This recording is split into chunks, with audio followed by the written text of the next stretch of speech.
E allora eccoci ritornati in studio per la seconda parte della nostra trasmissione. Torniamo a parlare del Mose. Il 2019 è stato sicuramente l'anno che ha riportato alla ribalta dell'opinione pubblica la questione del Mose e dell'acqua alta a Venezia. Ma direi che è importante parlare di Venezia, perché chi soffre in questo momento è Venezia, delle responsabilità del Mose, poi parleremo anche perché non possiamo lasciare così in silenzio una situazione che è ingestibile. Allora, io ho avuto incontri in questo periodo dopo l'acqua alta con persone anche di alto livello, Università di Venezia, Università di Padova, quindi, e ha detto, ma adesso hanno fatto il collaudo delle bocche di porto, che è stata quella operazione certo, che poi vedremo come contributo che abbiamo, ha fatto il collaudo e di conseguenza ormai praticamente è questione di tempo il Mose entrerà in funzione. Allora che lo provino a mettere in funzione è una cosa, se ci riusciranno è argomento di questa trasmissione. E nel frattempo Venezia rimane a rischio per 2 anni, perché se parliamo del 22 facciamo gli scongiuri, portiamo la candela a Sant'Antonio, a San Marco perché non succeda. Ma il tempo fa quello che vuole e noi siamo dipendenti dal tempo e dalle intemperie.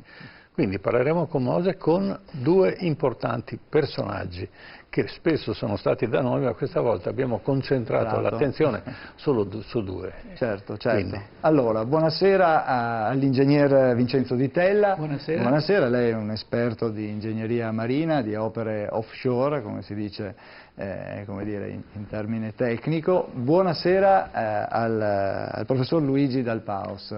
Buonasera professore, grazie di essere qua, è docente di ingegneria idraulica all'Università di Padova. Grazie a tutti e 2 per essere con noi questa sera, per aiutare a capire che cosa è stato fatto a Venezia in questi anni e quali sono gli effetti e che cosa e se cosa si potrà fare per uscire da questa difficile situazione.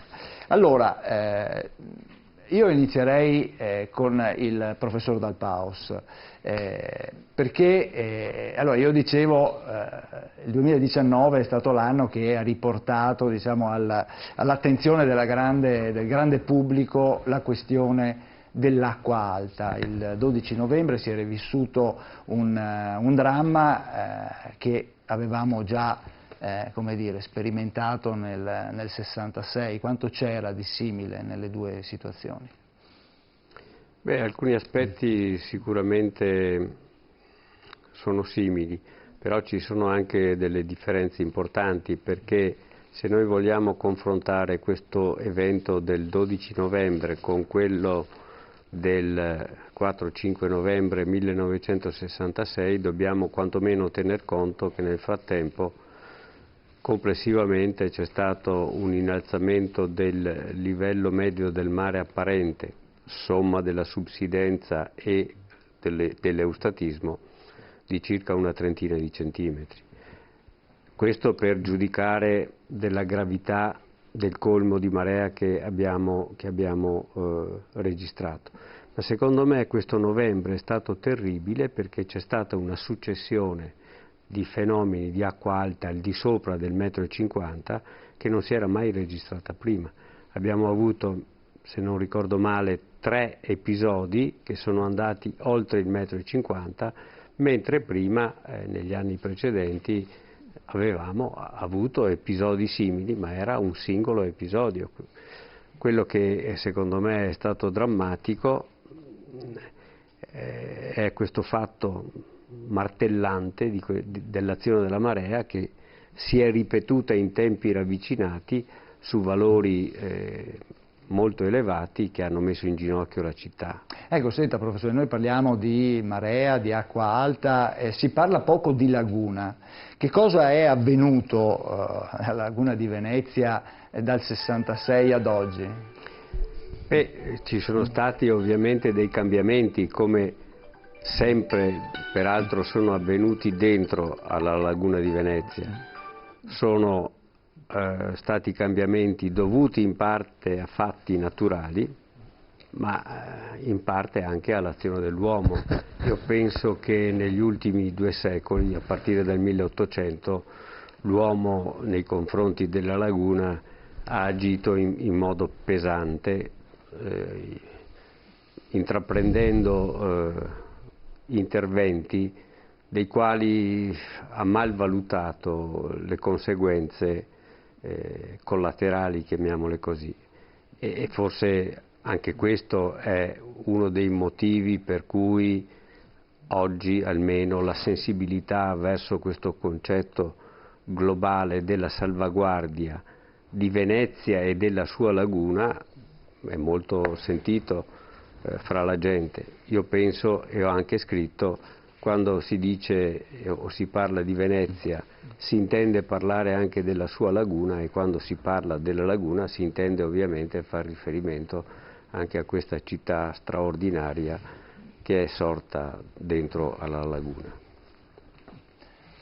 Ma questi cambiamenti climatici quanto influiscono adesso rispetto a una volta? Cioè una comparazione tra la grande alluvione del 66, che è stata una cosa eccezionale, addirittura ha abbattuto un faro in cima alla diga e ha spostato grandi quantità, anche i murazzi furono colpiti gravemente, quindi, ed era attorno ai 2 metri. E questa improvvisamente, questa cosa eccezionale, c'è una comparazione tra 2 eventi, o eventualmente si potrà ripetere anche quest'ultimo evento, visto che la laguna non ha più la conformazione di una volta? Perché... Beh, sicuramente c'è anche un ruolo della morfologia lagunare, perché la morfologia lagunare condiziona la propagazione della marea dentro la laguna, ma su questi fenomeni straordinari è fondamentale da una parte ovviamente la marea astronomica, dall'altra la marea, chiamiamola meteorologica, dovuta alla combinazione di diversi fattori che alzano le acque nell'Alto Adriatico, e dall'altra ancora, secondo me, l'azione del vento, perché è determinante su questi fatti l'azione del vento. Nell'ultimo episodio che la laguna ha patito, è spirato per molte ore sulla laguna vento di Bora.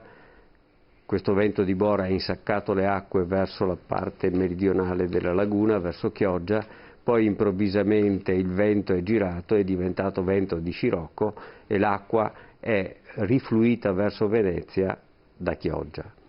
E questo ha sicuramente contribuito da una parte a far fallire la previsione della marea, perché questo cambiamento rapidissimo da vento di Bora a vento di scirocco evidentemente non era stato contemplato nelle previsioni, e dall'altra ha contribuito a creare quel picco di marea a Venezia che è stato appunto di 1,87. Diciamo che, per spiegare meglio ai nostri telespettatori, l'acqua alta viene da sud, quindi dal Mediterraneo, c'è una spinta verso l'alto, una corrente verso l'alto, perché l'Adriatico è un cul-de-sac, quindi tende a caricare l'acqua dal basso verso l'alto e ha un percorso particolare, affluisce più rapidamente dalla parte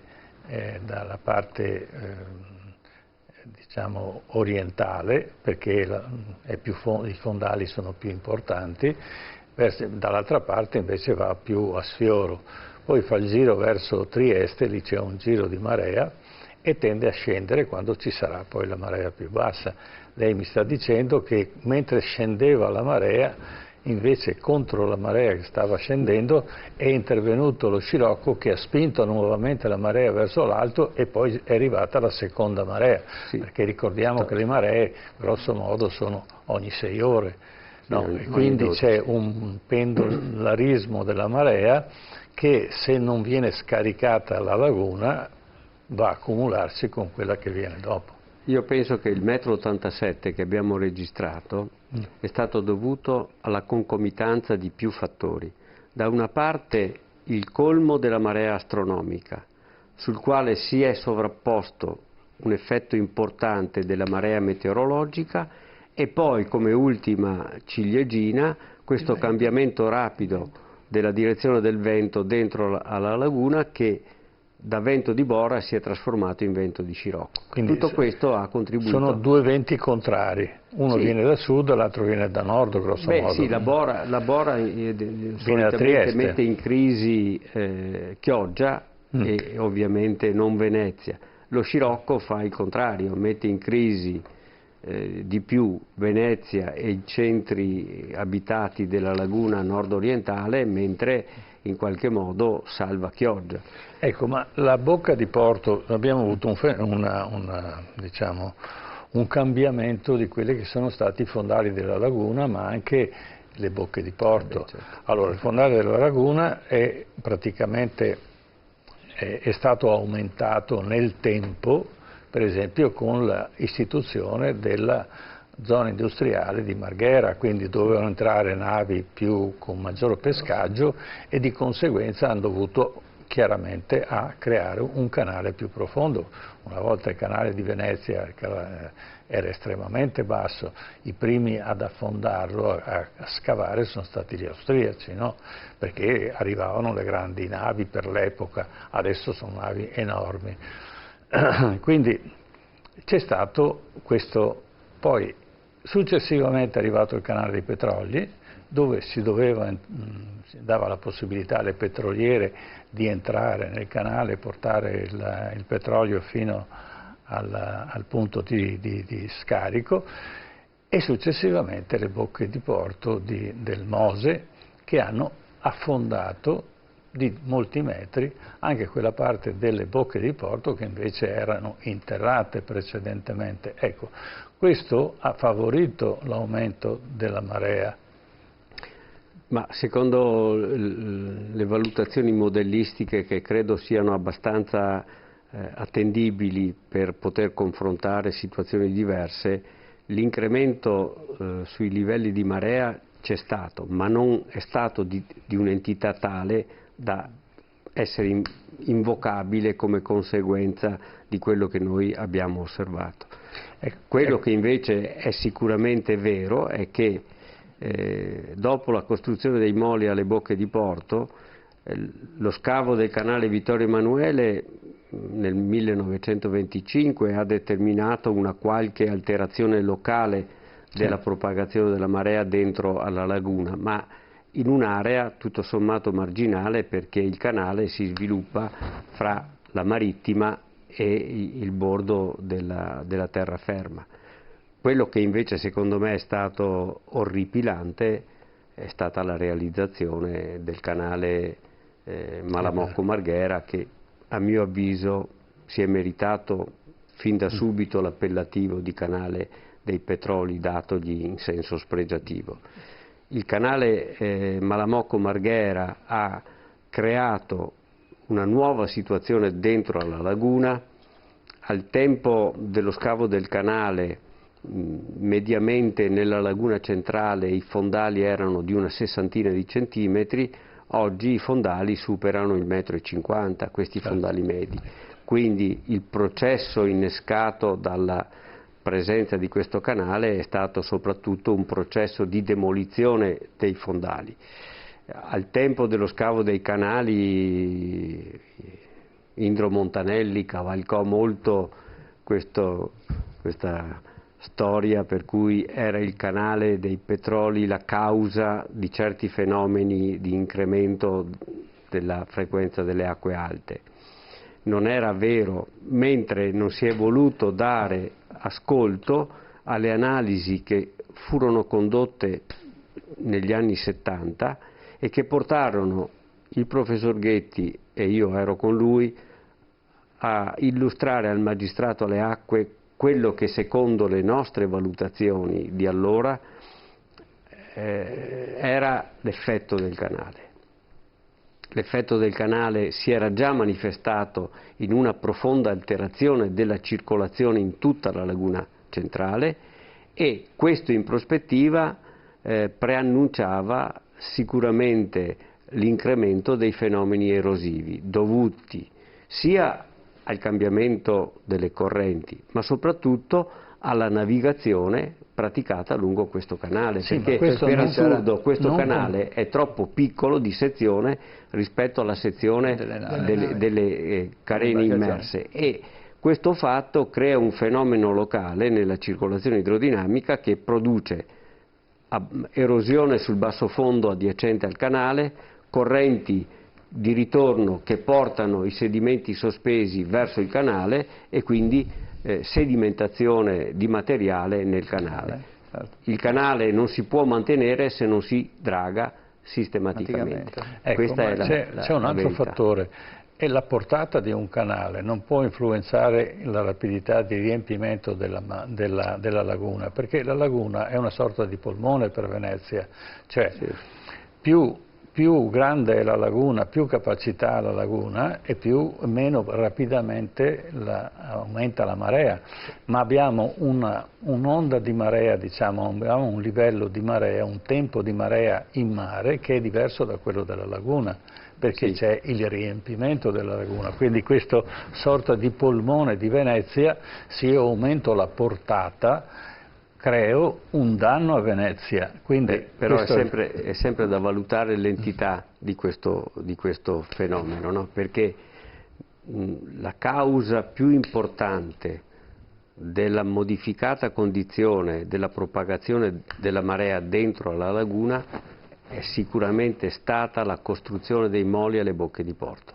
Sì, certo. Nei primi anni dell'Ottocento la laguna era dominata dai fenomeni dissipativi che producevano quello che lei ha detto, e cioè una riduzione, un'attenuazione dei colmi di marea dentro alla laguna rispetto al mare, poi la costruzione dei moli alle bocche di porto e la realizzazione dei canali navigabili moderni e l'erosione dei fondali che ne è conseguita hanno trasformato questa laguna, che nell'Ottocento era una laguna dominata dalle resistenze al moto, in una laguna in cui dominano i fenomeni inerziali, che sono causa di un cambiamento assoluto nel comportamento della marea, perché oggi come oggi la marea, propagandosi nella parte più attiva, nella laguna centrale, dal mare verso la terraferma, subisce addirittura un'amplificazione sia del colmo sia del cavo, e quindi oggi come oggi noi abbiamo che la marea a punta della salute spesso ha valori superiori a quelli che si registrano in mare. Quanto vale questo fatto? Vale lo si è dimostrato in modo chiaro, secondo me anche inoppugnabile, attraverso l'applicazione di una modellistica matematica sempre più sofisticata. Complessivamente questo si può dire che possa valere sui colmi di marea, delle maree che salgono più rapidamente, sulle quali questi effetti si esaltano, di una decina di centimetri, ma non sono questi i fatti importanti, no? Di questi 10 centimetri lo scavo del canale dei Petroli può essere può essere invocabile per un effetto di 1, 2, 3 centimetri, dipende dalla forma della marea. Non sono i 2-3 centimetri che sono la causa dell'incremento del fenomeno delle acque su valori, delle acque alte, medie alte e molto alte. Ecco, possiamo far vedere ai nostri telespettatori, la regia ci manda in onda la seconda grafica, quella più lunga delle maree nel tempo, quindi parte dal 1800 e arrivano fino ai giorni nostri, così facciamo vedere ai telespettatori, eccola qua, 1870, quindi le prime misure di marea che abbiamo nel 1860 finisce al 2019, quindi siamo a 150 anni. Allora vediamo, ogni misura, ogni barra corrisponde a 10 anni di gestione, quindi nei primi 10 anni, 1870-1879, noi abbiamo soltanto 2 maree, e sono maree di che altezza? Sono maree superiori o uguali a 120 centimetri. 120 centimetri, quindi abbiamo solo 2. Il decennio successivo abbiamo solo una marea diciamo, di importante. poi 1890-99 zero, cioè praticamente non ne abbiamo. Così abbiamo nei tre ventenni successivi, vediamo che abbiamo una marea e poi zero. Ecco, 1830 incomincia lo scavo del canale di è scavato il canale Vittorio Emanuele e abbiamo già due maree, ma siamo, non dico nella media, ma insomma. Adesso però 1940-49, quindi quando il canale è stato scavato abbondantemente, eccetera, già vediamo che abbiamo 4 livelli di marea che sono fuori dalla norma. Inizia degli anni tra 60 e 70, incomincia lo scavo del canale cosiddetto dei petroli, no? E lì abbiamo 13 maree grandi, sono molto importanti perché insomma abbiamo visto che nel 10, 20, 30, 80 anni prima non ce ne sono state 13, quindi in 10 anni ce ne arrivano 13. Considerando che in questo decennio c'è quella del 66, poi chiaramente. Sì, poi c'è, quella del 66 è un evento che sicuramente è importantissimo perché trombe d'aria, piuttosto che hanno demolito i murazzi, ha demolito un faro, eccetera, erano molto importanti, ma ecco che l'anno successivo, 1970-79, ne abbiamo 14 e diciamo che la media rimane tra l'80 e l'89, abbiamo ancora 12, 14, quindi restiamo nella media. Ecco che quando nel 10 anni, tra il 2000 e il 2009, e cominciamo lo scavo dei canali per l'attivazione del MOSE, quindi dobbiamo mettere sotto le casseforme, arriviamo a 20 maree importanti. Adesso tra il 2010 e il 2019 siamo a 35 maree. Quindi evidentemente ci sono dei fattori estranei a quella che è la normale, diciamo, tipologia, fisiologia della laguna che vanno a incrementare queste maree.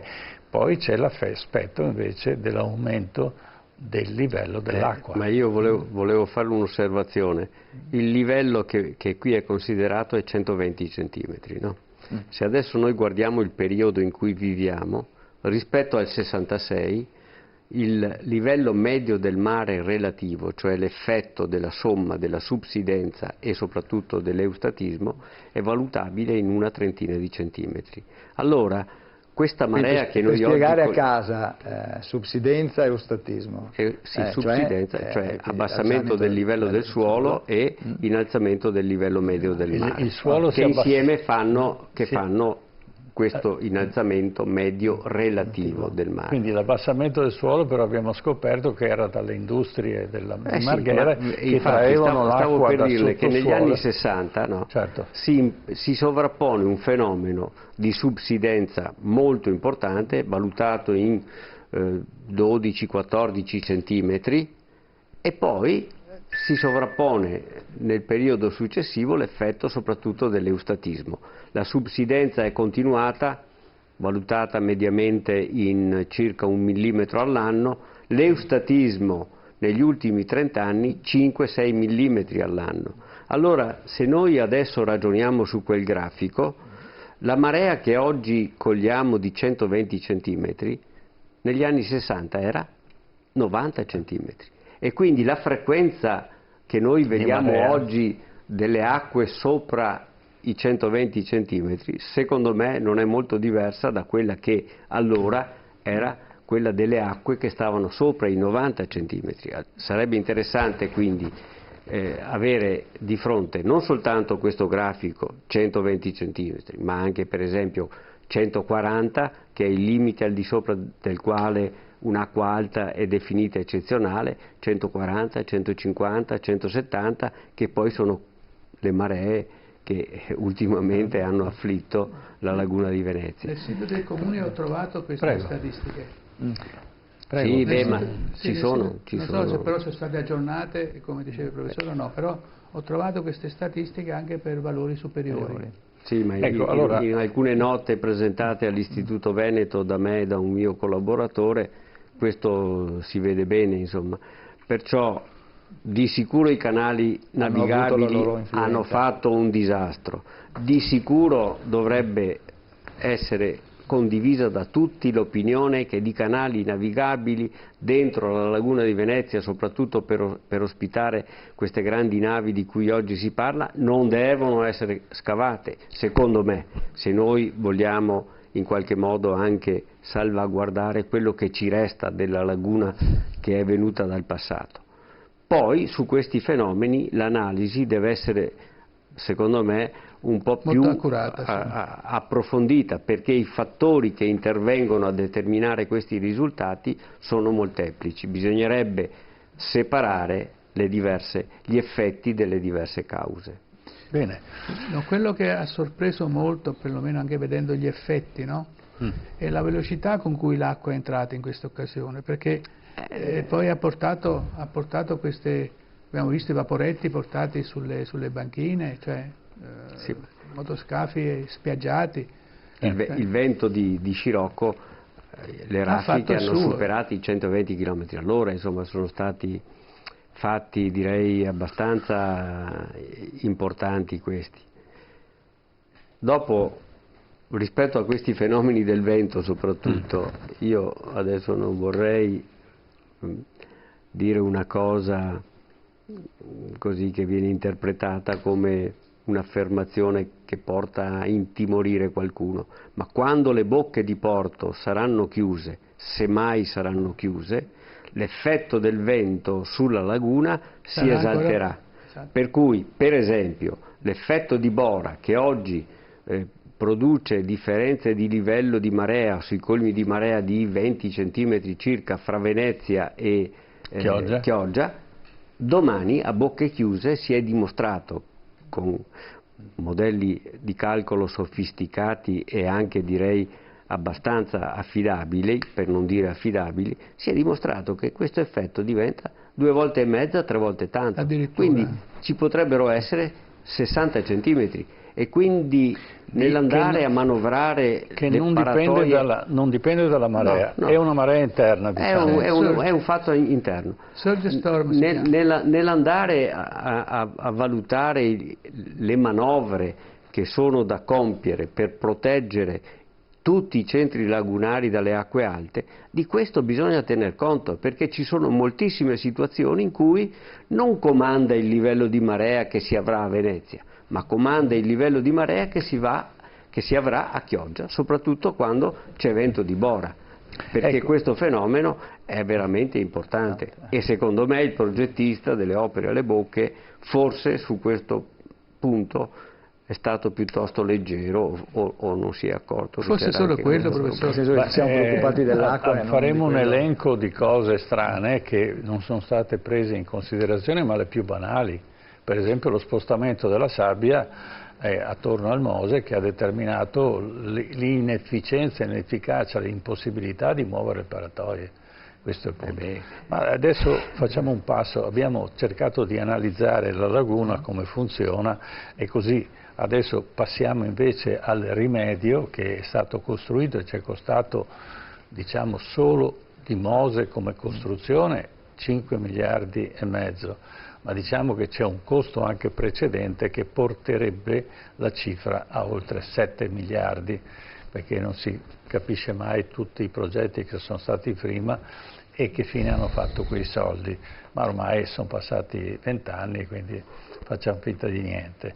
Allora, per i nostri telespettatori, il Mose è stato un progetto o è stato un tentativo? Perché nella dichiarazione del progettista, se ricordo bene, a porta, diceva è una sperimentazione. Ingegnere, mi racconti un po' cosa... Cioè, dire che un'opera che è costata 5 miliardi e mezzo, 6 miliardi, quello che sarà, nessuno ancora lo sa quanto costerà poi effettivamente, che è stata una sperimentazione, secondo me chi ha detto questo andava cacciato fuori da quegli studi a calci nel sedere.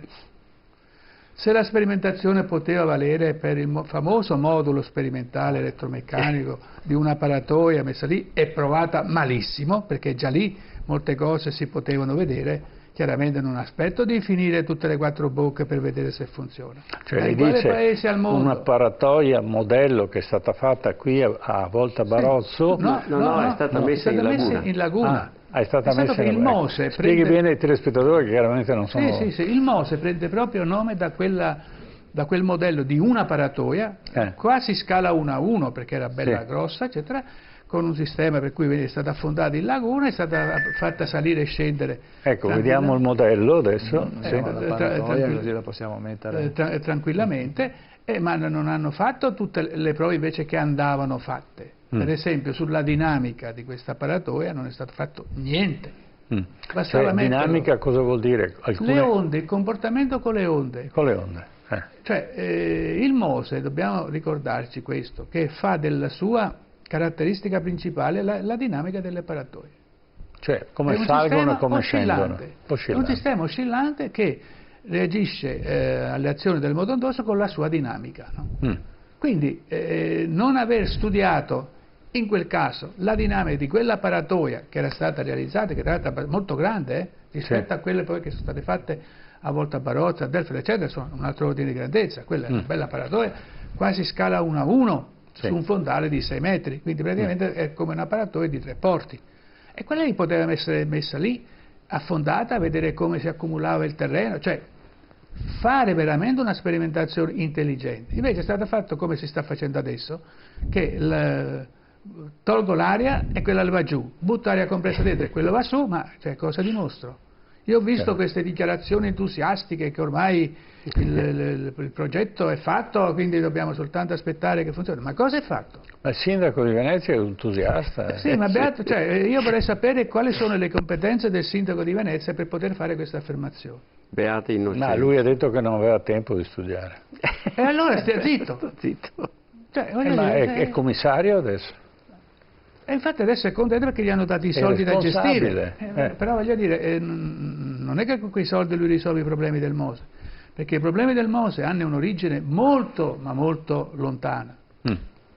Allora, Noi prima ne abbiamo di parlare, un po' parlato nel passato, ma forse vale la pena adesso di... Facciamo una breve interruzione prima di proseguire sulla dinamica del MOSE e appunto riprenderemo il discorso in questo senso appena ci rivediamo.